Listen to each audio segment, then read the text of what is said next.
es un programa de filosofía por televisión. Ustedes se preguntaron por qué estamos aquí. Yo existo porque pienso. El hombre piensa. Es el lugar en el cual todos los saberes son pensados. Descartes es un héroe del pensamiento.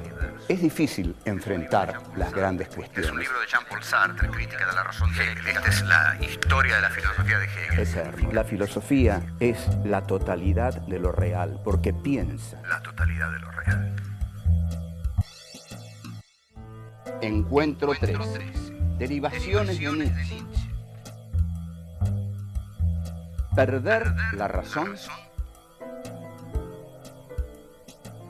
¿Cuál es el origen del malestar en la cultura?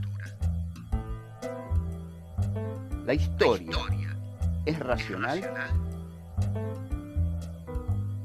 ¿Existió Auschwitz? ¿Existe Dios?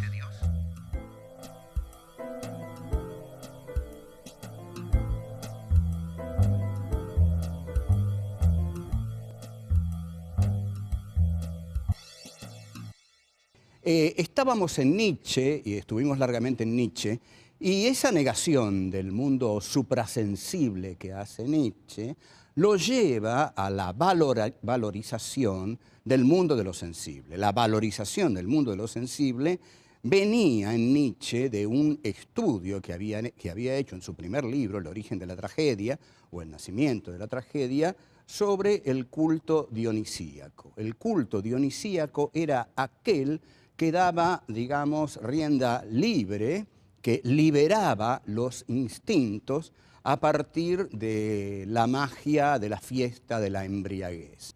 En esa liberación de los instintos, el hombre se atreve a algo realmente peligroso, perder la centralidad de su yo, perder la centralidad de su racionalidad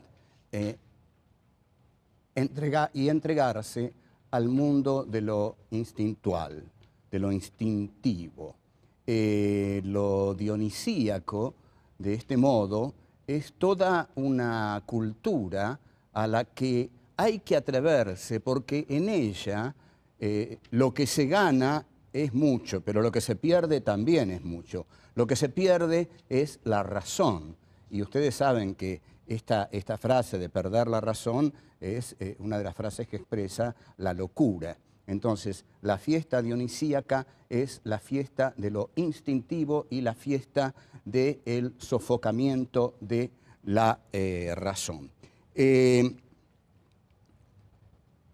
¿A dónde vamos luego de esto? Por supuesto, el que ha tomado de aquí a manos llenas es el maestro vienés, o sea, Sigmund Freud, que es este señor, no sé si ustedes lo ven bien, es el maestro vienés, es el señor cuya frase fundamental para mí es un cigarro a veces es un cigarro, cosa que debemos entenderla muy bien porque, bueno, del psicoanálisis no vamos a hablar mucho, aparte les confieso, yo conozco el psicoanálisis más desde el diván que desde los libros, pero Sigmund Freud abrevó profundamente en el pensamiento de Nietzsche. Toda esta exaltación de lo instintivo a la cual el hombre accede a través de la festividad dionisíaca y de la embriaguez es el hombre que se libera de todas las ataduras que la sociedad le ha puesto. La sociedad ha maniatado a los individuos para permitirles vivir en ella. Por ejemplo, si nosotros pensamos en el surgimiento del Estado moderno, en Hobbes, en el texto de Hobbes, el Leviatán, ahí todos los integrantes de lo anterior al Leviatán, del mundo anterior a la constitución del Estado, vivían en un estado de guerra permanente y en el cual, en ese estado de guerra permanente, Hobbes define como guerra de todos contra todos y el hombre es el lobo del hombre, homo homini lupus. Como el hombre sabe que es el lobo del hombre, le entrega al Estado su voluntad.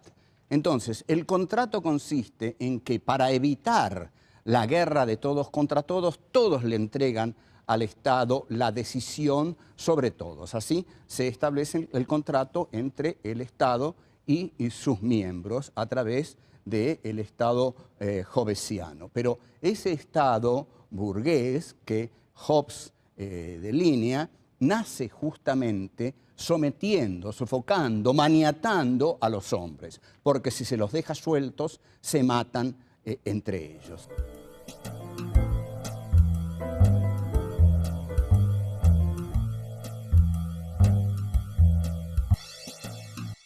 Lo que dijo Nietzsche es lo que va a retomar Freud. Freud escribe muchos textos, pero el texto más filosófico de Freud es de 1930 y se llama El malestar en la cultura. ¿Qué es esto de la palabra malestar? Pero antes, otra cosa. 1930, faltan 3 años para que Hitler sea canciller del Reich. O sea, son tiempos oscuros, tiempos, digamos, interesantes, según la maldición china. No sé si ustedes saben que hay una maldición china y que es la peor de las maldiciones chinas y que consiste en decirle a uno, ojalá vivas tiempos interesantes. En la Argentina hemos vivido demasiados tiempos interesantes, es hora de que vivamos tiempos un poco aburridos, pero los tiempos interesantes son los tiempos más terribles, más agitados, más macabros de la historia. Esa era una historicidad muy interesante la que estaba viviendo Freud, era el fin de la República de Weimar, era el fin de Hindenburg, era el ascenso de Hitler al poder en 1933, y ahí, en medio de ese marco indudablemente pesimista, es que Freud escribe El malestar en la cultura. Y este malestar es el siguiente: la cultura, para poder realizarse, tiene que sofocar los instintos primarios, primitivos, esenciales del hombre. Los instintos que naturalmente surgen del hombre, la sociedad los tiene que sofocar, los tiene que maniatar para poder construir la cultura. Entonces, la cultura vive en perpetuo malestar, va a decir Freud, porque la condición de posibilidad de que exista una cultura es que los hombres sofoquen, aten, sujeten sus instintos más primarios, aquellos que harían de ellos precisamente las bestias feroces, las aves de rapiña que Nietzsche tanto admiraba. Para el hombre de la cultura que describe Freud, el dionisismo nietzscheano está sujetado, atado, sofocado. Usted no va a ir a ningún festín dionisíaco. Usted se queda en su casa, va a trabajar, y esto es la cultura. La cultura se hace así. Entonces, la cultura, dice Freud, se basa en la represión. Todos tenemos que reprimir nuestros instintos para que la cultura pueda realizarse.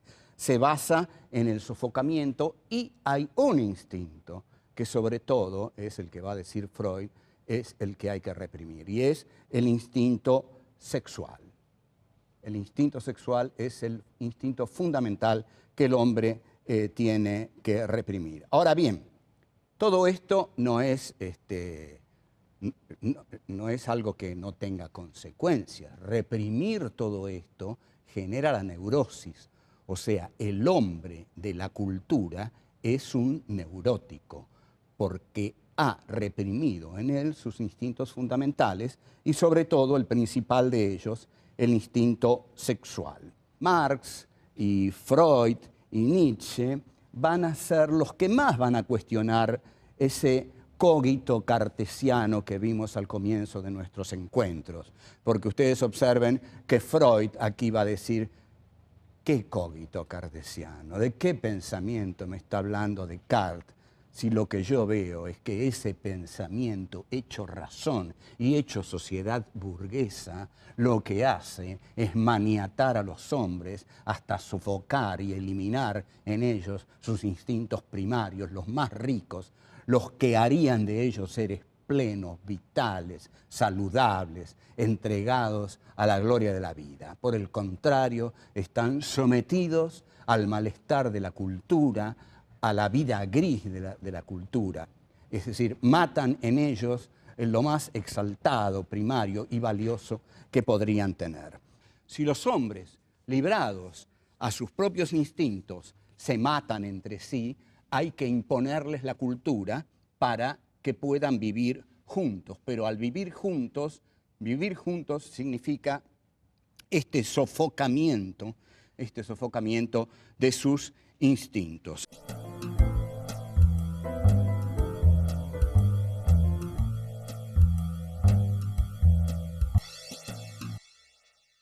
El hombre es un ser patético al que Freud va a definir como un Dios con prótesis en este libro hermoso de Freud, que es El malestar en la cultura. Esta idea de un Dios con prótesis es muy interesante para pensarla actualmente, porque un Dios con prótesis lo que hace referencia aquí Freud es a la técnica. La técnica es la prótesis del hombre. Las prótesis del hombre son justamente los poderosos instrumentos técnicos de los que se vale para devastar la naturaleza, para hacer las guerras, para incluso instaurar los campos de exterminio. El hombre no es una criatura tierna, ama a tu prójimo como a ti mismo. Al contrario, el hombre es una criatura belicosa, con instintos de agresividad muy poderosos, y efectivamente el hombre es el lobo para el hombre. Entonces Freud encuentra dos elementos fundamentales en el hombre, que son el eros y la pulsión de muerte. Freud no usa tánatos, porque frecuentemente se dice eros y tánatos, pero es un error. Freud habla de la pulsión de muerte. El eros es la fuerza del amor y la pulsión de muerte es la fuerza de la destrucción. Lo que va a decir Freud es que estas dos potencias que están en la interioridad del hombre se enfrentan constantemente. Y lo que va a decir es que las pulsiones instintivas son más poderosas que las racionales, y que él ve que este mundo está cada vez más dominado por la pulsión de muerte. Desea que el eros pueda imponerse, porque el eros es la fuerza del amor, pero que ve con enorme desazón que la pulsión de muerte triunfa una y otra vez sobre el eros. Enorme influencia en Freud y en Nietzsche tuvo Fyodor Dostoyevsky, que escribió un libro, Memorias del subsuelo, que es realmente una de las cumbres del pensamiento. Recomiendo su lectura fervorosamente. Es un libro pequeño, en el cual Dostoyevsky dice que el hombre propende a la destrucción y al caos, que si 2 más 2 son 4, 2 más 2 son 5, y eso le place más, le gusta más. Ustedes observen que 2 más 2 son 4 es lo apolíneo, 2 más 2 son 5, es ya la irracionalidad dionisíaca. Dostoyevsky también dice, en Memorias del subsuelo, de la historia se puede decir cualquier cosa menos que es prudente, y de algún modo la dialéctica hegeliana, y esta es la crítica que le va a hacer la Escuela de Frankfurt, en la que ahora vamos a entrar, la crítica que le hace la Escuela de Frankfurt a Hegel es que la dialéctica hace de la historia algo prudente, porque establece un telos, una finalidad, una teleología en la historia. La historia se desarrolla racionalmente. Como vemos, a este desarrollo racional de la historia, Marx, Nietzsche, Freud y Dostoyevsky la han castigado muy severamente. Pero yo diría todavía que con más fuerza Nietzsche y Freud han castigado la racionalidad en la historia, porque Marx incorpora mucho hegelianismo en su concepción de la historia. Ahora, Hay en el siglo XX una escuela a la que se le llama la Escuela de Frankfurt, que viene a repensar todos estos problemas desde una perspectiva ya definitivamente trágica. En 1940, Theodor Adorno y Max Horkheimer trabajan en California un texto que finalmente va a llamarse Dialéctica del Iluminismo, que terminan en 1944 y se publica en 1949. La Dialéctica del Iluminismo tiene un pasaje de profunda, pero profundísima influencia nietzscheana o freudiana. Ahí brillantemente, Adorno y Horkheimer trazan la parábola de Odiseo. ¿Qué hace Odiseo? Odiseo sabe que en determinado momento su barco, con el cual retorna a su hogar, va a pasar por una zona en la cual están las sirenas. Estas sirenas cantan y parece que su canto es tan embriagador que enloquece a los hombres. Entonces, ¿qué hace Odiseo? Odiseo pone cera en los oídos de todos aquellos que tienen que ir remando para que su barco avance, y ordena que a él lo maniaten a un mástil. O sea, se hace atar. Este es el hombre de la cultura moderna. El hombre que se hace atar para no permitirse enloquecer entregándose a sus instintos. Ustedes observen la riqueza del pensamiento de Nietzsche, la riqueza del pensamiento de Freud, que aquí surge en uno de los pasajes más brillantes de Dialéctica del Iluminismo y que reinterpreta la Odisea de Homero. O sea, entonces, Odiseo se hace atar al mástil, tal como el hombre moderno se hace atar, sujetar a tantas cosas para que la cultura sea posible. Entonces, se hace atar al mástil y escucha el canto de las sirenas. Pero si bien enloquece, no va hacia ellas, porque sabe que ir hacia ellas es perderse, extraviarse para siempre, dejar de ser un animal racional. Entonces, esta parábola de Odiseo es la que usan Adorno y Horkheimer para mostrar que la razón humana esclaviza a los hombres. Pero van a mostrar algo mucho más terrible. Lo que van a decir Adorno y Horkheimer, y con esto se inicia una línea de meditación muy profunda en el siglo XX, es que esa razón, que si bien surge en Descartes, por supuesto, se consolida en la razón iluminista durante la Revolución Francesa, la época de las luces, la época de la diosa razón, la época del iluminismo. Entonces, lo que van a decir Adorno y Horkheimer es que esta razón, que dijimos que era la razón del capitalismo que surgía con Descartes y que triunfa con la Revolución Francesa, esta racionalidad de la Ilustración, van a decir, tiene una dialéctica. Y esta dialéctica lo que hace es, en efecto, lo que mostraron Nietzsche y Freud: encadena a los hombres, aniquila sus instintos y los somete a las reglas de la razón capitalista burguesa. Pero, van a decir, esta razón finalmente lleva a un enfrentamiento tan trágico, tan cruento, tan despiadado, que lleva finalmente a los campos de exterminio.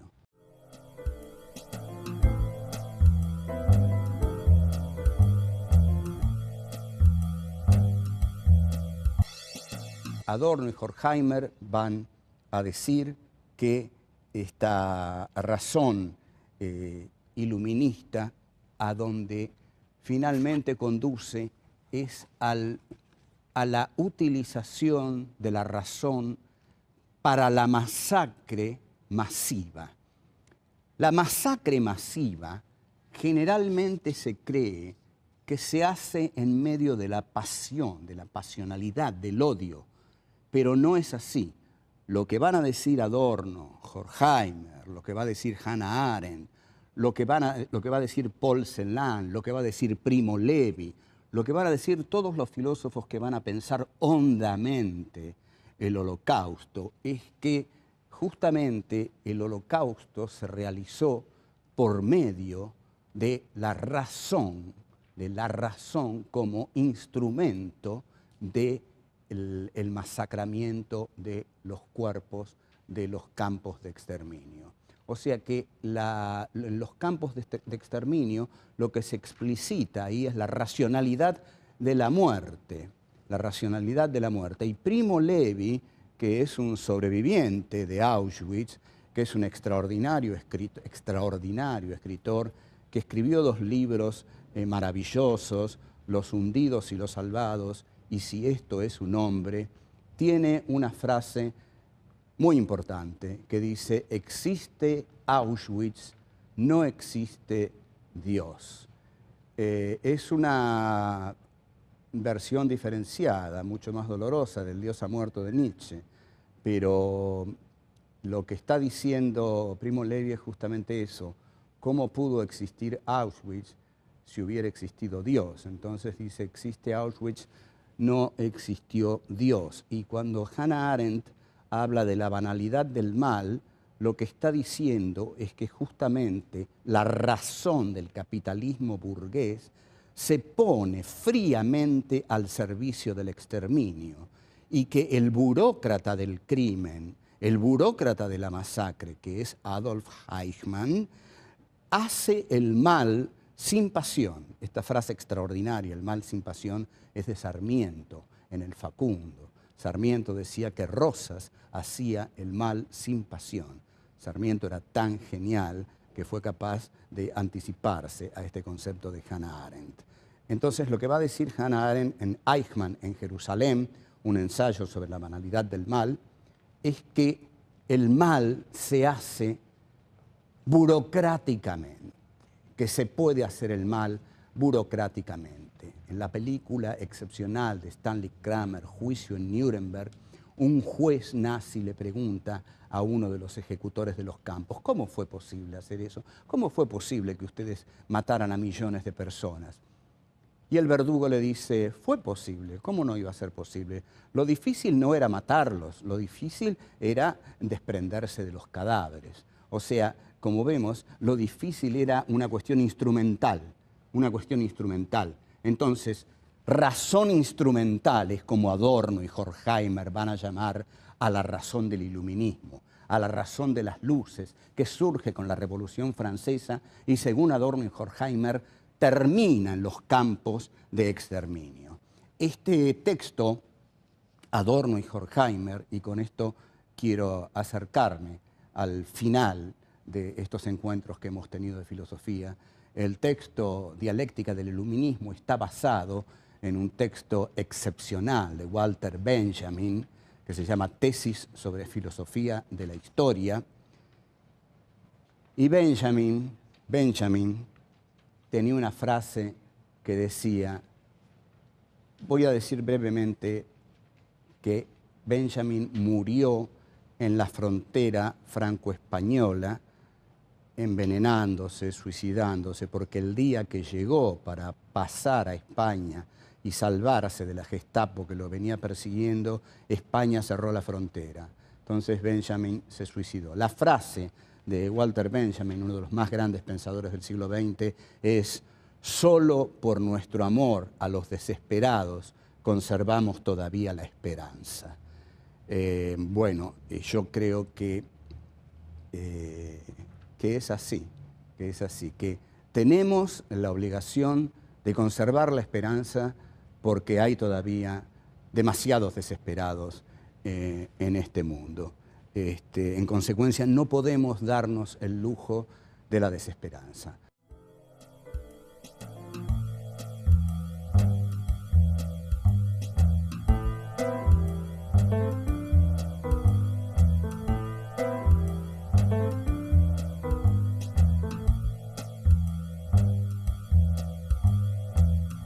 Si los hombres, librados a sus propios instintos, se matan entre sí, hay que imponerles la cultura para que puedan vivir juntos. El hombre es el lobo del hombre, homo homini lupus. Esta racionalidad de la ilustración tiene una dialéctica, y esta dialéctica encadena a los hombres, aniquila sus instintos y los somete a las reglas de la razón capitalista burguesa.